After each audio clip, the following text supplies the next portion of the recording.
अस्सलाम वालेकुम, नमस्कार, सत श्री अकाल। दोस्तों, कितना प्यारा मैसेज दिया है मेरी ये बहन ने। वीडियो पूरा देखें और एंड तक वीडियो देखें और सुनें। जो देशभक्त थे वो जंग में गए, जो गद्दार थे वो संघ में गए। आज ही आरएसएस 100 साल का हो चुका है, मगर इन 100 सालों में इन्होंने एक भी काम ऐसा नहीं किया जिससे देश को नुकसान छोड़ फायदा हो। 1942 में अंग्रेजों भारत छोड़ो आंदोलन के समय जब पूरा देश जेल जा रहा था, तब आरएसएस इस आंदोलन को दबाने में अंग्रेजों की मदद कर रहा था।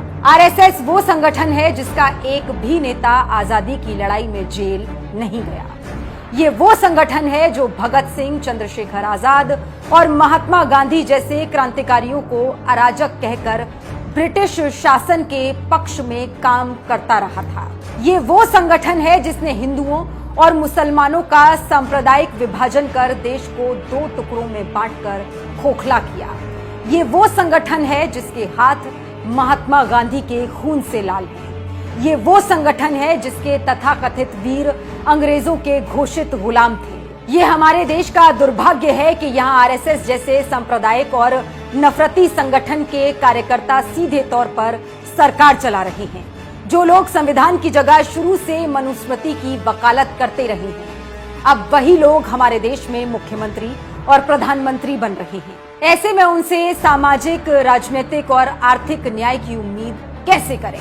आज जो आरएसएस देश को राष्ट्रवाद का पाठ पढ़ा रहा है, उस आरएसएस ने 1925 में स्थापना के बाद से ही किसी भी ब्रिटिश विरोधी आंदोलन जैसे 1930 का सविनय अवज्ञा आंदोलन, 1942 का भारत छोड़ो आंदोलन में कोई भागीदारी नहीं की, बल्कि ये अंग्रेजों के साथ मिलकर इन आंदोलनों को कुचलने की साजिश रच रहे थे। जरा सोचिए, जब कांग्रेस, सोशलिस्ट, कम्युनिस्ट और अन्य क्रांतिकारी संगठनों पर बार बार अंग्रेज प्रतिबंध लगा रहे थे, तब आरएसएस पर ब्रिटिश शासन ने कभी कोई प्रतिबंध नहीं लगाया।